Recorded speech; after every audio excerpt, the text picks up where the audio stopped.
All right, if anybody has any questions throughout the next hour, feel free to use the chat or Q&A function. Um, I'm excited. This is the last webcast of 2021. If we would have thought we would where we would be at with, having these conversations a year and a half, 2 years ago, it's crazy how many of these we've done in the last 2 years. I was looking through the content of the end of year webcast for 2020, and it doesn't even feel like it was a year ago, which is pretty crazy. But it's awesome to see how much we've accomplished in that time. Chris, I want to thank you for joining us this morning. I'm excited about looking at all the accomplishments over the last year. Like I said, I feel like it's been a very productive year, and it's been awesome to see a lot of implementation on things that we've been working on for the last couple previous years. Yeah, thanks, Eric. Happy to be here today. We're joining you from San Diego, California, in some separate offices as people are doing now the last couple of years. And it's fun to share this with you today. So I think the biggest accomplishment that we've had this year is something that we've been working on for a long time, right? It seems like it wasn't that long ago that PurePitch was first released to have some upgrades to some of the packaging and some of the concentration. Has been really well received and pretty awesome. Chris, could you walk us through a little bit on not where we're even at today, but where packaging yeast and pitchable quantities even started, and what that journey's looked like over the last 26 years? Yeah, Eric, you're right that this is not something necessarily brand new, because it's been what we've been thinking about for 26 years and even earlier, about how to make the best yeast possible so the beers can be the best possible. Started with my home brewing, in the early 90s, trying to make the best beer possible and collecting strains for that and figuring out how to grow those strains and learning about the patience needed to grow the strains so the beer would be best. And coming out with Pitchable Yeast, first selling in Home Brew Mart in San Diego, and then to some local breweries. Pizza Port here being the first one, because all the brewers at that point had to grow yeast. If they got liquid strains, they were some available, but you had to propagate them, whether it's a home brewer for a few days or as a commercial brewer starting in the largest size basically you could start in was 1 barrel is what most people did. And so working with Home Brew Mart, we wanted pitchable liquid yeast, and it seemed kind of crazy at the time to make that much yeast, because while the volumes can look similar to something you receive, to put billions of cells per mil in that package was the difficulty of growing that much and then getting it that concentrated.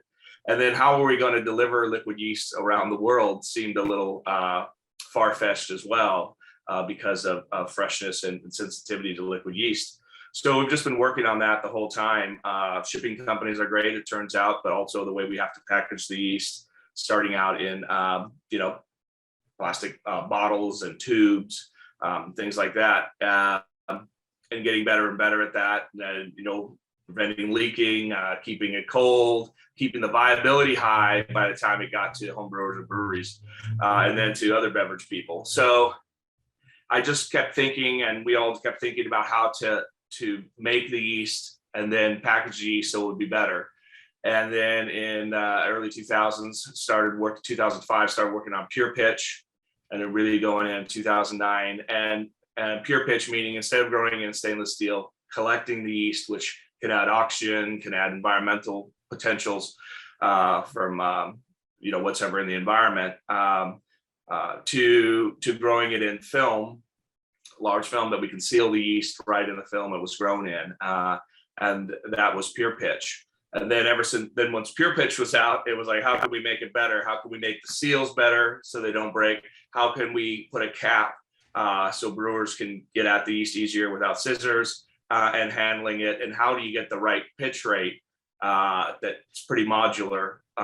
So all sorts of breweries, from the smallest home brewers to the largest breweries, can use the size and get the pitch rate they want.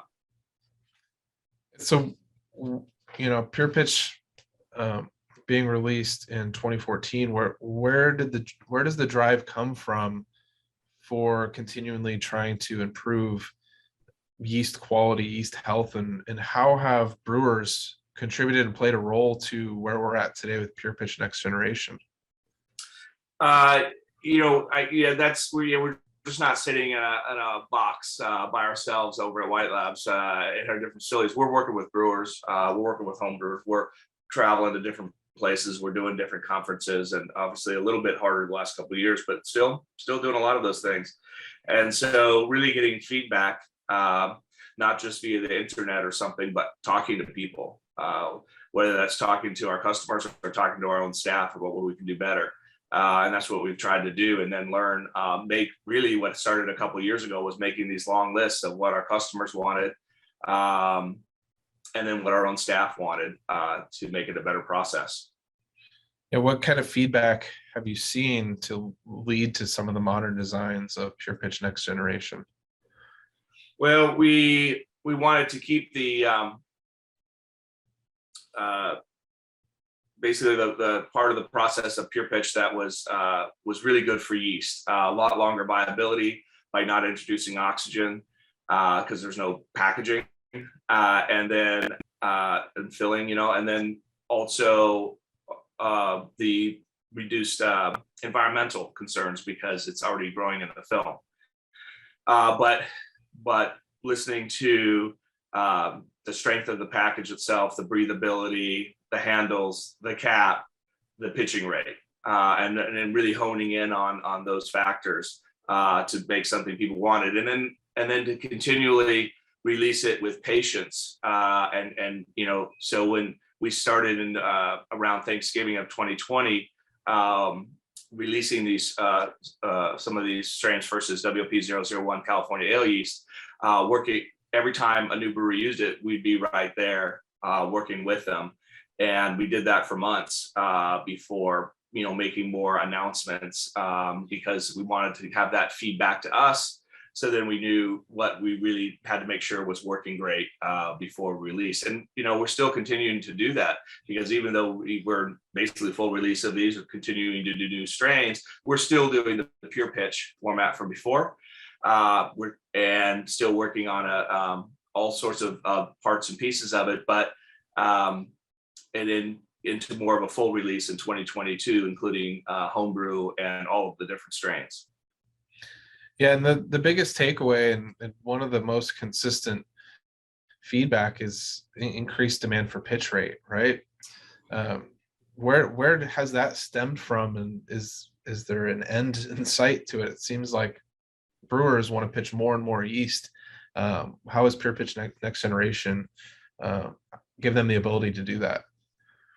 Right. So we focused on not just the pitch rate, but also the physiology of the cell itself. That's why we grow it a certain way.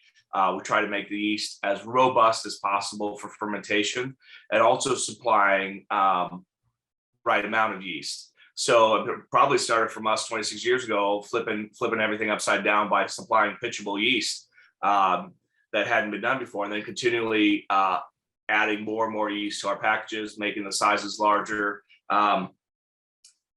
and listening to the various needs. Homebrewers talk a little bit differently sometimes than pro brewers about pitching rates. And what's also happened is beer styles have exploded, right? There's not just the 10 Plato pale ale being made once a month or something that you start a new batch of yeast in. People are using all sorts of different strains and all sorts of different beers and pitching colder than people used to. And that has an impact on the yeast cell and how fast the fermentation starts. So if you go around the breweries and actually look at the temperature of the knockout on ales, it's generally around 65 Fahrenheit, 16 C-ish, sometimes 16, 17 C. And that is not, something people were doing 10, 15, 20 years ago. It was 68 to 70 Fahrenheit, closer to 20 C. And that combination of pitching colder, which is cool, you just got to have the right amount of yeast. And then all these different beer styles at all sorts of different gravities. 20 Plato isn't uncommon for people to start a first generation yeast at.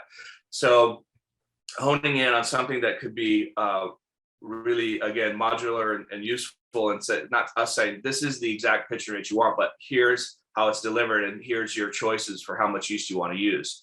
So what we did, you can see on the front of the label, is design each pouch for the commercial size for to be used for the 5 barrel hectoliter increments to achieve 7.5 million cells per mil. But we didn't just stop there. We made a whole new pitch rate calculator on yeastban.com, and then we're still working on upgrades to that. That allows you kind of to dial in exactly how much the pitching rates you want, whether you want 1 million cells per mil or millions of cells per mil per degree Plato. Either one, you can dial it in and tell you exactly the volume of yeast that will be that you'd want to use from us. And that's what's also being worked on for the homebrew side as well for 2022. Yeah, so essentially brewers are measuring malt, hops, and water, and it makes sense for consistency to have the ability to deliver consistent concentration through this packaging and eliminate those variables and calculate what their desired pitch rate is based off of that. Right, and so you input the 3 pretty simple variables: your pitch temperature, your volume, and your gravity. And using those, we can give you the recommendations of millions of cells per mil and millions of cells per mil per degree Plato. And we don't have to call something an ale or a lager or so on. So you just put the fermentation temperature, because that's what's really important, whether it's an ale or a lager. And sometimes it's a lager fermentation pitching temperatures and high gravity. So that's all built in, much broader range on this new calculator, and very specific, not ranges of gravity and ranges of this and ranges of cell count in the package. Everything's much more specific, and we're seeing great results with people's fermentations and allowing them to kind of customize what they want to use. And how did we come up with those suggested pitch rates? Based off of industry standards, our experience having our own brewery, or working with our customers? Well, 7.5 million cells per mil in a first generation is a really nice foolproof pitching rate. Of course, you can use more, you can use less, but similar to what Sierra Nevada uses for their pale ale, right? And their beer is pretty darn good. So they set sort of that industry standard a long time ago. Sometimes people want to set, and then a lot of the European lagers are at 15 million cells per mil. When we start getting into some of the millions of homebrewers out there and their desires for different pitching rates, sometimes they're using less, or sometimes they're talking about 1 million cells per mil per degree Plato. But again, you can use the calculator and dial that in. Exactly. And we had charts back since we released PurePitch in 2014 showing people what sizes to use to achieve certain pitching rates. But what we found most of the time is people were sort of just purchasing the lowest volume, even though that wasn't the one we were saying they need to use. In fact, if you looked at the charts, it would be saying you probably need to use the one that would give you 7.5. So we kind of eliminated that lower one to get more foolproof fermentations, but people can still buy at that rate just using the calculator. But if you look at the difference between 4 million cells per mil and 7.5 million cells per mil, it's a faster fermentation, and you get your final gravity a little earlier, which is what a lot of people want now. So it's really the brewers asking us for this, not us saying, here's what it's supposed to be. Us just listening and then trying to create the charts earlier on, but now having more of a modular, if you're doing 15 barrels, it might tell you 3, it might tell you 4. You can follow the label instructions at 3 and it's going to work really nice. But if you want to dial it in exactly what you want, it might tell you 3.5. It's got a cap. You can cap it up and save that half for a later batch up to the shelf life. We haven't seen any viability drop or contamination issues as we've experimented with that. Yeah, that's pretty awesome. And the slide that we've got up now looked at some of those trials of one of our Belgian strains versus California ale yeast, and you obviously see a fairly significant rise in the rate of fermentation and attenuation on the Belgian strain, and a shorter lag time and a quicker drop on California ale yeast. Is this indicative of what brewers would probably expect across the board with a higher pitch rate? And are there any considerations on not just speed, but flavor development as well? Well, yeah, so that I think that the important point there is people use so many different strains. We make around 80 different strains for our core collection every week. And that's a lot of different yeast strains to make, plus the vault strains we're making, plus some of the other strains we make for private strains and other things. So in our 3 facilities, San Diego, Asheville, and Copenhagen, we're producing the combinations of these different strains. And then in Copenhagen, we're doing it in organic certified format. And so getting those 3 facilities to get the yeast collection to exactly in the package at 2.15 billion cells per mil. And it's been great to see so many breweries put that to the test and put that yeast under the microscope, and comes out at 2.2, 2.18, things like that as they're testing, really close to 2.15. Sometimes exactly 2.15, but it's going to depend on what you see in the microscope and how well homogenized it is. But that took a lot of work to take out the ranges and give across all of those strains. So the different strains don't have different amounts of different packages. We make it all the same in the different packages. So you can follow that same calculator and on the ale and lager strains and get the 7.5 million cells per mil into the fermenter. And then have the fermentations you want. When we've done flavor characteristics in the past, it's actually pretty similar. As long as you have, what doesn't work well is have a lower pitching rate and a low dissolved oxygen level in the wort, then you could have some different attenuations and expression of flavor compounds. But if you have 8 to 10 ppm in the wort, which is harder in higher gravities too, again, all these different kinds of worts being made, and you vary the pitching rates, the actual flavors are very, very similar. And you, especially with California ale yeast. And that's why, since we make so much of that strain, so many people use that strain. If we look at just the data of 001, it can look like there's not much difference, just time and fermentation. But if you use a lot of different yeast strains, then, and especially more of the flavor forward kind of yeast strains like the Belgian strains, the Hefeweizen strains that have a lot of ester character, then you get just more of the beer you want in that first generation. Yeah, that's awesome. So you mentioned the flex cell process between both PurePitch and PurePitch Next Generation. Could you explain what that process is and how it's beneficial to the quality of yeast and the longevity of maintaining that culture?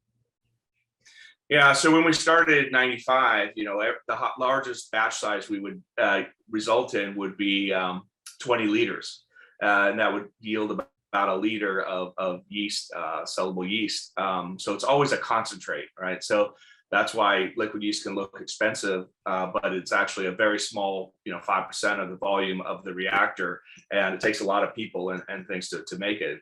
And there's a lot of different ways to make yeast, but as we've worked more and more trying to do something that's never been done before to make better yeast, that's what led us to growing the yeast in film, which is something that pharmaceutical companies had switched to for, a lot of drugs are made in yeast and bacteria, and they would grow that in film in order to have a sterile starting material, not just something that was CIP vessel. And then, but what we did was take that to the next step and be able to collect the yeast in a concentrated way in that film and then distribute it around the world. So that's sort of the flex cell, growing the yeast in film, temperature controlled, aeration controlled. So there's a big clean room of reactors in all 3 facilities where each reactor has those kind of controls on it. We see those kind of things on our phone and monitor the parameters. And so, but that begins early on with a petri dish and a freeze, a minus 80 degrees freeze, and growing those in small flasks, transferring those to larger flasks, inoculating the reactors, growing the yeast, and then collecting the yeast. And there, like I said, there's so many ways to do it. You could do it in a few days, but the physiology of the yeast is different. In our opinion, the fermentation is not as good. The yeast doesn't make the best beer possible. So we have a long, patient 21-day process that gets the yeast in that right physiology, and it gives us all sorts of plugins for different testing times. If you just make the yeast in a few days, well, where's your testing time, right? So we take the time to do qPCR, we do plating, we do sometimes both on the lots. The lots are tracked the whole way, and we know what we're making every day. We have a lot of work on planning to look at what people are ordering, what new strains we need to make, what days they need to be done and pass QC for shipping. And we just try to keep working on that to get better and better and better. We've had some times where we haven't been as good at that, and then customers didn't get the yeast when they wanted to, and we would learn from those ways and try to make it better. So we're producing yeast every day, 7 days a week, and allowing it that full time to develop that cell into the best yeast for fermentation and the most repitching. So you're getting, basically 0 generation yeast fresh from a petri dish. You're getting full testing, and you're getting yeast that can be reused many times because we've developed those membranes and cell wall correctly. And has the innovation of the new PurePitch next generation packaging affected that process on how we're actually growing or propagating yeast? And what does the new packaging do to maintain that high quality, high viability, and high vitality of the yeast? Yeah, I think when we started talking to people, in 2014 when we released PurePitch, I realized that the way we talked about it, people sometimes thought that was a way for us to make it less expensive less costly process to produce. It's actually a more costly process to produce because of the film and the people and the heat sealing and things that need to happen. But you get the best yeast. So we're looking at very long viability times. We have our yeast dated between 4 to 6 months for best before. And back 20 some years ago, or we would look at shelf life, we'd say, okay, we want that date to be at least 50% viable. We'll call that the best before date. But now our viabilities are still over 80, sometimes 90% in that time frame. Again, there's lots of different strains, but so a viability boost with no oxygen, just like beer, little bits of oxygen can impact beer's flavor, ppb levels. Well, yeast is a little bit different. It affects yeast physiology, because if there's any oxygen there or introduced as you pour yeast into a package or something, or collect it from the bottom of a fermenter, that oxygen ingress will tell the yeast, I got to do something with this. And so they'll drop down that glycogen level that you just built up in the propagation, which you need for transportation and the viability. So we get these really high glycogen levels and high purity levels with the PurePitch process. And there's obviously perforation of the film in the package as well, right? How does that benefit it? What would excess pressure do to the yeast and how does that prevent oxygen from getting in? Right. So you can put it in a bottle, or say the old homebrew vials, and we still have some of those out there in some strains, but when you'd open it up, there'd be a lot of gas pressure, and that is not good for the health of the yeast. We just did an MBA article on pressure and yeast, and a podcast with Karen recently, and pressure, they can take a lot of pressure, but it doesn't help them, it impedes their fermentation. And so by keeping the pressure off the yeast and no oxygen ingress in packaging, that's where we get that big viability boost. And so the first round, that we've had of the PurePitch was good at releasing gas, but it wasn't the best for all of the strains. So we had to redevelop the film.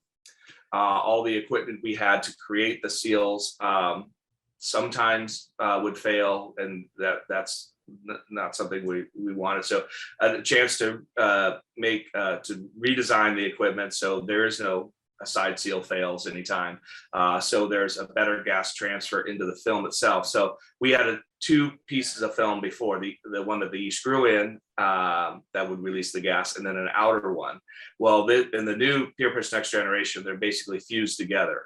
So the inner and outer aren't something you separate, and you don't need to separate. The inner film releases the gas. The outer film has perforations in it, which we couldn't really do in the old format because they weren't sealed together, and then you could get liquid there. So by sealing them together, we can have the perforations on the outer film, kind of, we sort of internally call it a racing glove technology, where the glove with the little perforations in it. So that helps release the gas, but the yeast is inside of the steriles to begin with, film that it was grown in.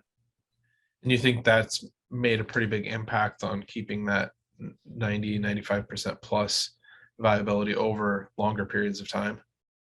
Yes, the gas transfer helps the viability immensely, because it's not building up inside the package. Even if it's shipped to somebody in a few days, nobody ships refrigerated. We ship everybody, you ship liquid yeast with ice packs and coolers and things like that to maintain the best temperature possible. But these packages are thrown in the facilities. Have you seen any kind of UPS and FedEx stuff? And everybody's have experience receiving packages. They'll literally throw them to the back of the truck or in the warehouse thing. So they have to withstand a lot of abuse and temperature changes in different sorting facilities and things like that. So by letting that gas release is just awesome for the yeast long-term viability and then the way it ferments. Yeah, that's pretty impactful, and it's seems like a very small thing, but when we're already working with such a high quality product, I think it's important to really look at maintaining it and giving it that optimal shelf life. What I've been really excited about in conjunction with that new packaging is bringing a new way of pitching that yeast, right? So the aseptic transfer system, maybe you could walk through what the development of that looks like and what everybody can expect over the next couple of years, because all the feedback from cellar workers have been very positive from a labor standpoint, but from a quality standpoint as well. Yeah, so the White Labs aseptic transfer system was something we kind of co-developed as we were developing PurePitch next generation, because it has a cap. How can we use the cap the most? You could always open it up and add it anywhere. Usually in a commercial brewery, that's up a ladder and into the top of a fermenter. And then for repitchings, they'll generally kind of use a pump or an inline transfer. So we wanted to bring that to the first,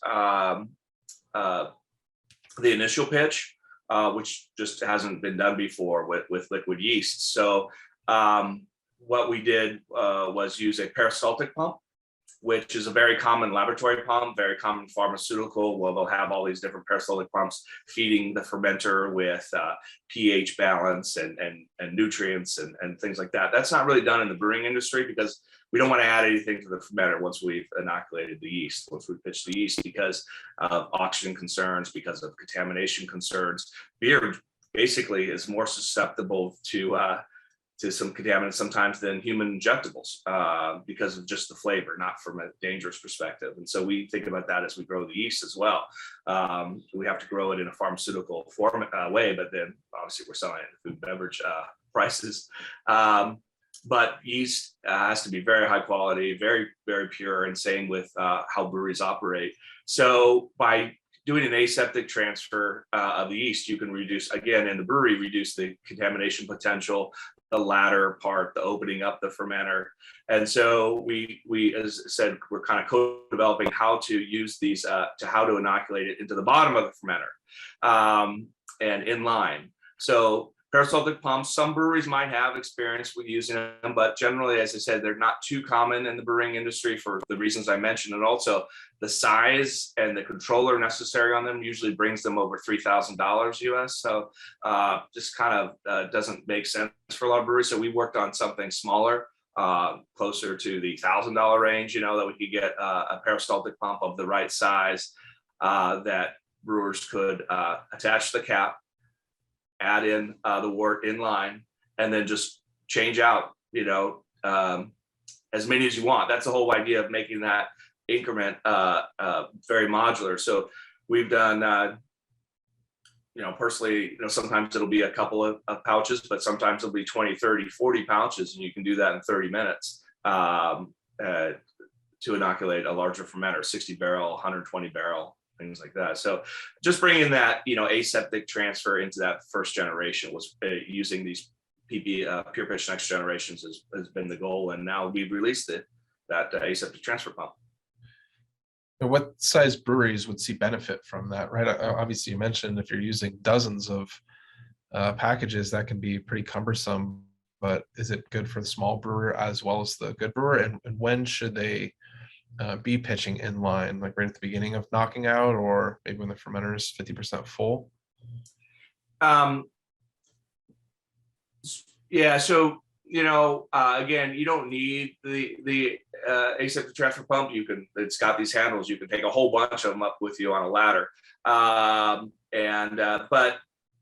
if you want to add it into the fermenter in the beginning, usually, what you do is you get your a brewer's sets up the inline transfer of wort, and there's just a T for this aseptic transfer pump to connect into right at the bottom of the fermenter. Sometimes they're going in a different port, but it's usually into the bottom of the fermenter.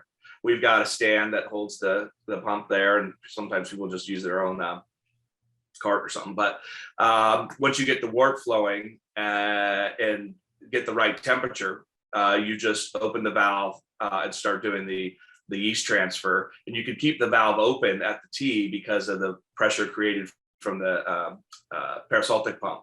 There's no feedback, but what we have is a forward and reverse. So you start pushing the yeast in, and then you can turn on reverse, put some wort back into the pouch, get all the yeast back out, and then push it back in. So it's it's a forward and reverse. It's not a controller. It's a simple little switch. And then the on, it can stay on. And usually people have inoculated them all by about half full, but we've got almost to the full fermenters at times because of different things going on. And so ones where we do some live demos, we call them, or other brewers come to a brewery we're doing the demo at, and the wort transfer doesn't always happen or people don't show up at the exact time. So we've done a whole ranges up to full fermenters, but usually that's right at the beginning of runoff knockout. So aside from mitigating the risk of contamination, is there any benefits to the fermentation timeline and kinetics that you would see from actually pitching inline as opposed to through the top? That's a great question. That's one of the things that was really awesome to see in the trials. A lot of the places that we've been doing these live demos have a lab, so they're doing cell counts, and then they're looking at the counts during the fermentation. And what's interesting is by adding it into the wort, it's such a better mixing that also reduces lag time. Same pitching rate on the top versus inline in the bottom. Has a faster start to fermentation, a better doubling time, and we've seen some. We're trying to get to 50% attenuation usually with most beers in 2 to 3 days. That's a sign of a good healthy fermentation. But occasionally with the depending on certain beers with the ATS pump, we've seen that 50% attenuation in 24 hours. And with first generation yeast, that's pretty spectacular. Yeah, and that over long periods of time obviously could free up a lot of capacity. Yeah, exactly. And not doing that with just adding more yeast, which can have a negative. People think, oh, you can't overpitch. Well, certainly you can, and because you need a certain yeast growth. So by mixing better and getting the fermentation kinetics to work better is better than just adding more yeast that you might develop less ester profile because they don't grow as much. Yeah. So looking at all the accomplishments in 2021, I almost said 2022. I don't even know what year it is anymore. We spent a lot of time in 2020 working on new projects, but I feel like this year we've seen a lot of it come to fruition, right? Especially the last 6 to 9 months. We haven't spent as much time working on a lot of these innovations as implementing them. I think the website is a great example of a project that seems like it would be very simple, right? It seems like you have an old website, you just copy it over to the new one. But we spent a lot of time figuring out how to make a lot of those resources a little easier to navigate and more applicable to the people looking for them. What excited you most about, as exciting as the new website sounds, I know genuinely you were really excited about it. What excited you the most about these new calculators, the new White Labs website, the new Brewing Co. website? Well, I think one of the things that's exciting is we do it ourselves, right? I mean, we have to use some outside vendors for some things. So we can't just go, oh, make us a new website. It's hard for vendors to understand this in the first place. We do a lot of things under these roofs with the brewing company and the restaurant stuff and the yeast production and the education and the analytical lab. Like, how do you communicate all of that? How do you communicate pitching rates? So we did those ourselves with teams. And sometimes that, like on a website, it's very difficult in team format because everybody has something else specific they want to do. But that's really what we created for innovation and starting in 2019 was team-based innovation, pulling people from all parts of the company, not just the R&D group, which is robust, but education and all those different groups I just mentioned. If we can get all of their brain power into one of these projects, then it's going to be a much better final result. So while, again, with the website's team-based approach might have been frustrating for some people internally, Eric might smile at that, it resulted in a great website that for as best as we could do, explains what we do, easy to find things. We went through every single detail, every little education piece, redid them when necessary. Worked on the calculator in a whole separate group for Yeastman, and we're updating the app now too. That we have to go back to that and give that attention.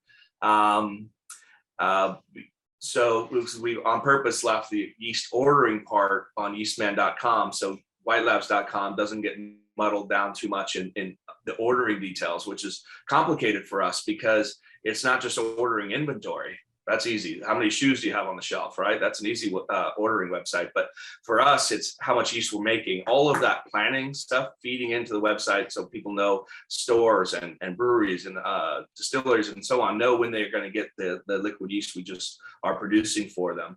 And so whitelabs.com can just focus on the education, the information, the recipes, and one day they might be integrated in the next time we do a website, because this one's not going to be it, right? It always seems like the newest and best, but it's a combination of the technology currently available, the resources small companies have to build these things on their own, and then as companies change. I mean, we're a different company than we were 10 years ago with some of the things we're offering, and some of that stuff wasn't even visible on the old website.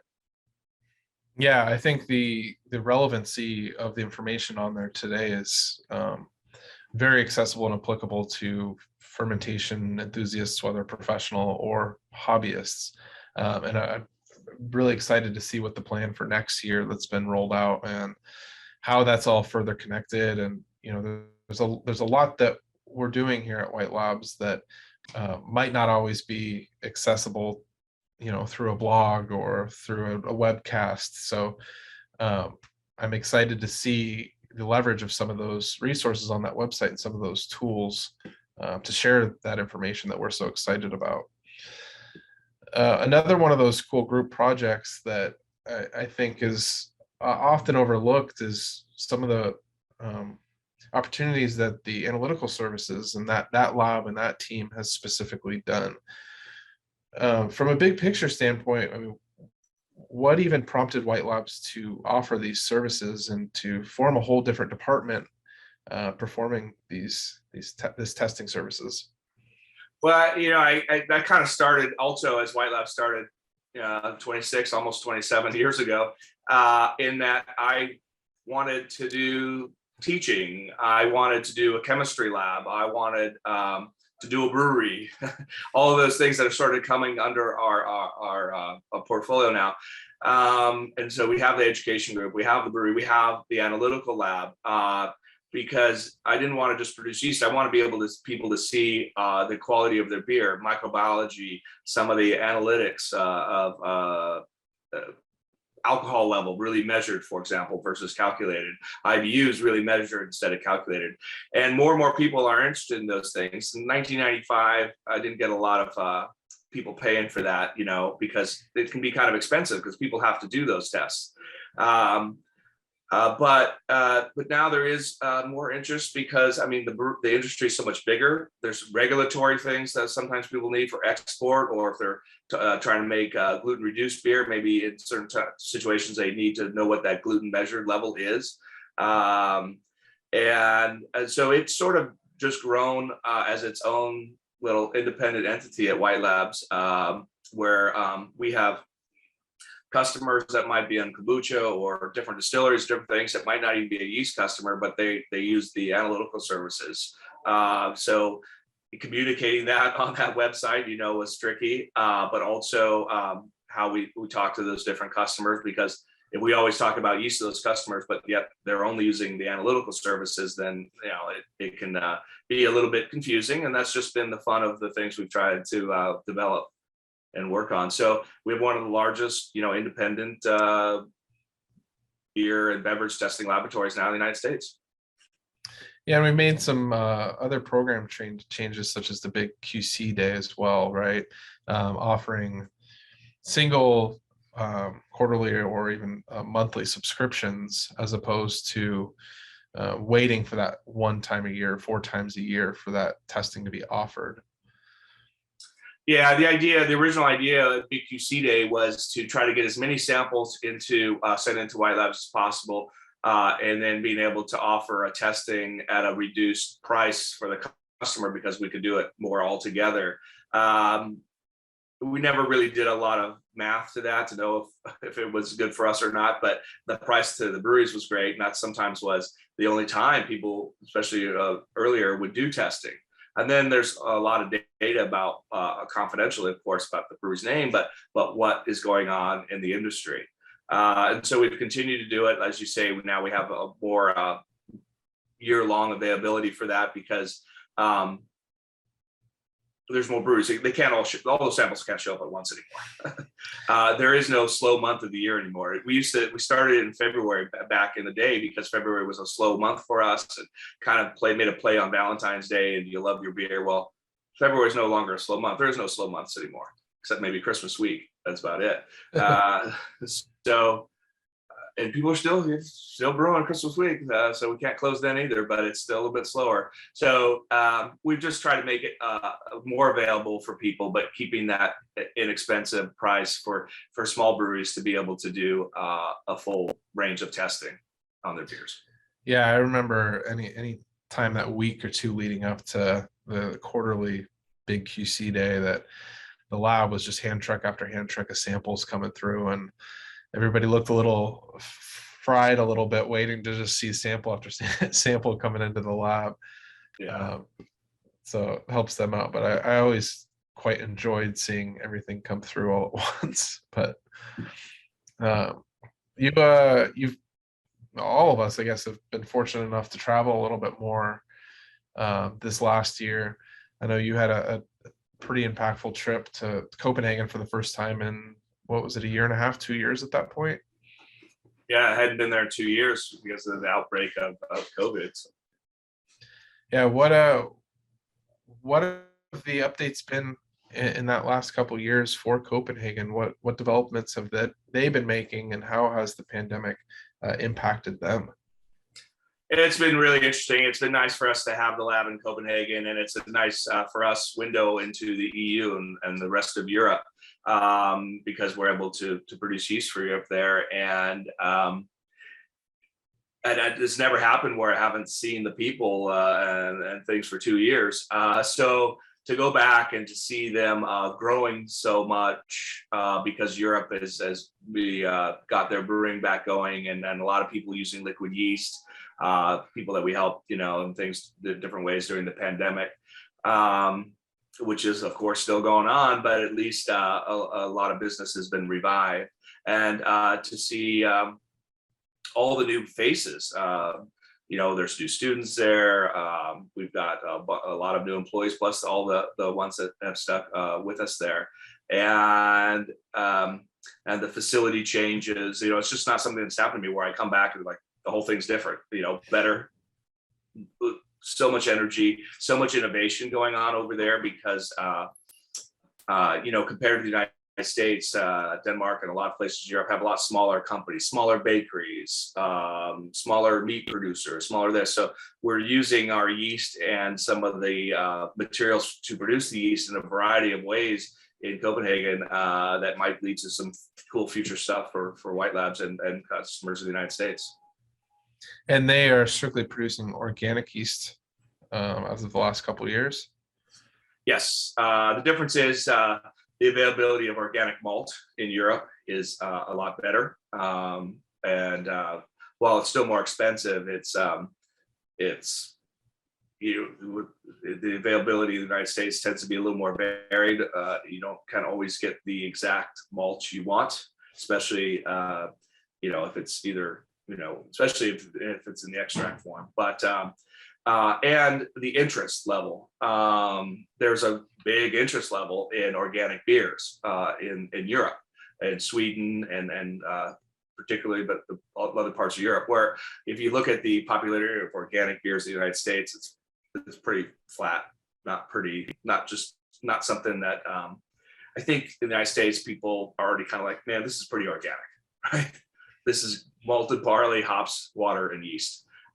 Without the need for some of the certifications, but in Europe it's just a little bit different. Mm-hmm. In addition to being able to travel back to Copenhagen, we were able to showcase at CBC again for the first time in a couple of years.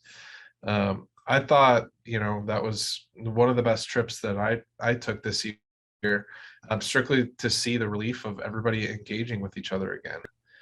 What stood out to you in your travels in the last year and being able to interact with people face to face again? Yeah, the Craft Brewers Conference, I think, was just great. It was great to see brewers, but you also still are in the middle of this where you'd be like, oh, that brewery didn't come, that brewery didn't come. So there's still people making decisions not to come, or hey, that big vendor didn't come.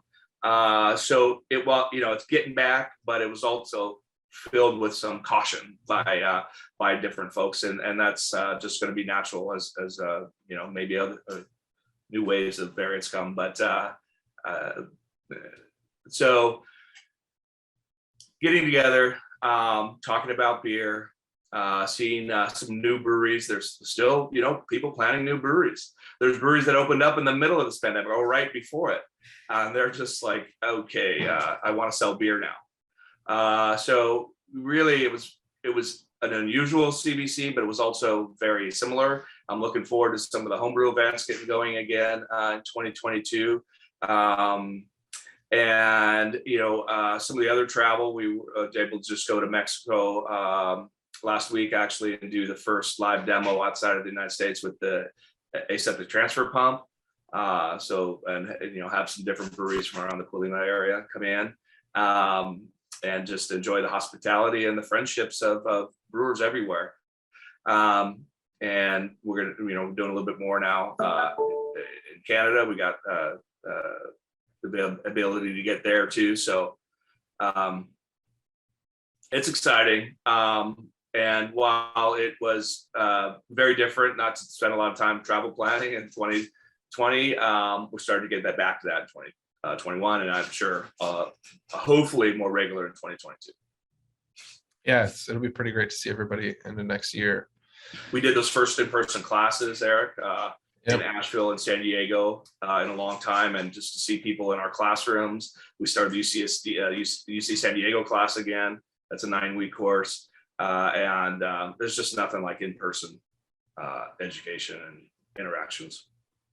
Yeah, everybody has definitely been eager to get back to that. And I think we saw that with the enthusiasm of the attendance of the workshops, and everyone just really excited to get hands-on. There's only so much you can do sitting in front of a computer, about being able to have a conversation. And so much of those interactions when it comes to education don't always happen in a classroom, right? Sometimes it's at the bar after over a beer when somebody gets a little more specific on their process. And I think that's what we've really been missing over the last year and a half is just that casual engagement and seeing what people are doing and what types of beers people are brewing and what types of beers their customers are appreciating or resonating with too.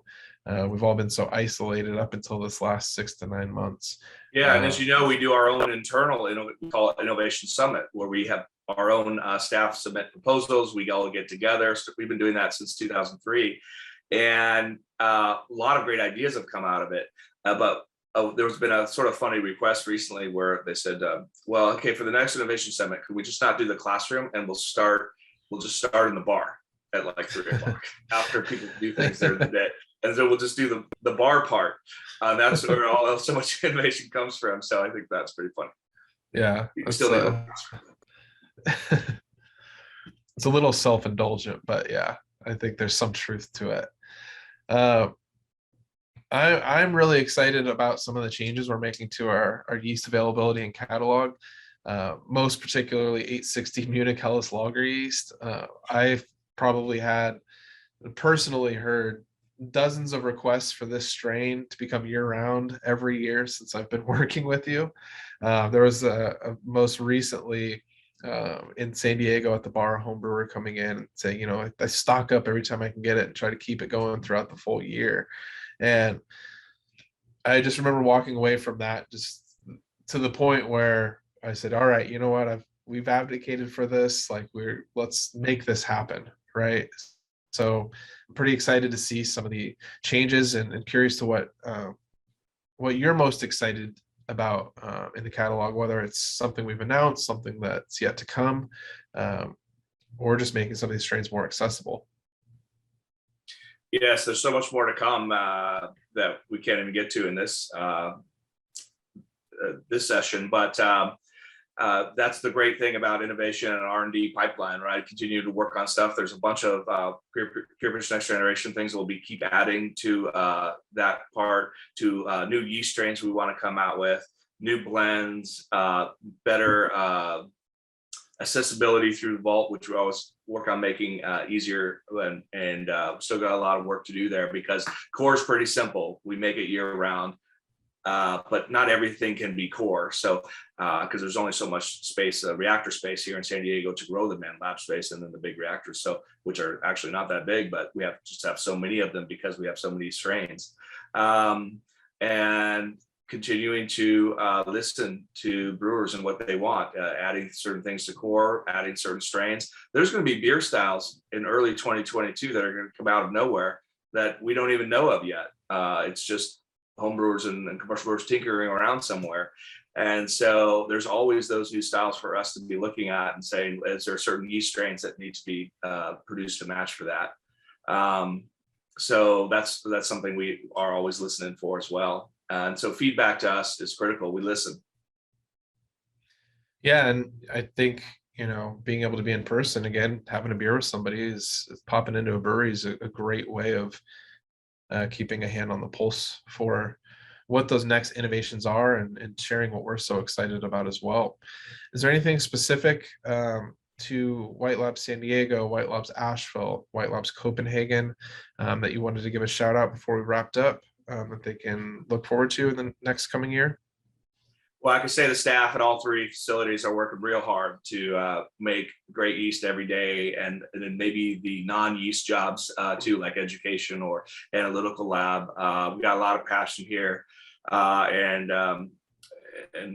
we continue to try to open up new opportunities too for people. That's one thing about trying to scale this company all these years to keep matching the growth of the industry that itself has created jobs, that has created new opportunities. We're adding a restaurant into our White Labs Brewing Company tap room in San Diego, which we had talked about since 2012 once we first built the brewery. But you got to get your timing right. And now that we have 4 years under our belt of having a restaurant in Asheville, we feel confident-ish enough to launch the restaurant using that experience in San Diego. So that's set to go very soon. And by the time a lot of you listen to this, it'll be open. If you're in the area, please come by. We're doing more canning of the beers to make it more accessible for folks that can't come to our tap rooms, and sharing those informations of our beers with the people using our yeast. That's been one of a long-term goal that's more of a challenge than it seems, because you're brewing all the time. assembling that information, making somebody that's looking at using certain yeast strains, comparing yeast strains. How can our customers, yeast customers, use our all that brewing information to help them make better beers, and not have to use every little yeast strain to decide. If our information can help people make yeast strain choices, that will be a great accomplishment from the brewery. Yeah, and what we've seen, next year's 10th anniversary of White Labs Brewing Co. And there's going to be a lot of milestones that are going to be achieved that year. New brew house in Asheville, which is pretty exciting. And as well as that sharing of that information, making it a little bit more accessible. It took us 10 years of collecting that data to really understand some of the nuances of some of these yeast strains and what we prefer, what our brewers prefer, what our customers prefer. And 2022 is going to be an awesome year of really showcasing that and making it tangible, right? There's no better way to talk about yeast than a beer in front of somebody. Right. And our beer customers are ordering beer based on yeast strain name. And that's kind of weird. That's, you don't do that every day, but they're ordering that yeast strain for a reason. They've learned to trust that strain or like that strain. They're looking at a menu for a certain strain. So what is it they're liking about those strains? What is it we could share with somebody who has a chance to use those strains or make a choice between different strains? And that's actively being worked on. Well, on that note, I wanted to thank you for taking time this morning to kind of recap the year. It was exciting doing this last year. It's exciting doing it this year. Hopefully we can look back 5 to 10 years from now and look through all of these conversations and look back on what we didn't know what the future looked like and what new innovations White Labs has put forth in that time. But I think there's a lot of pretty exciting things on the horizon, and I wanted to thank you for taking time to talk about it. Thanks, Eric. Thanks, everyone. Have a great 2022. Cheers.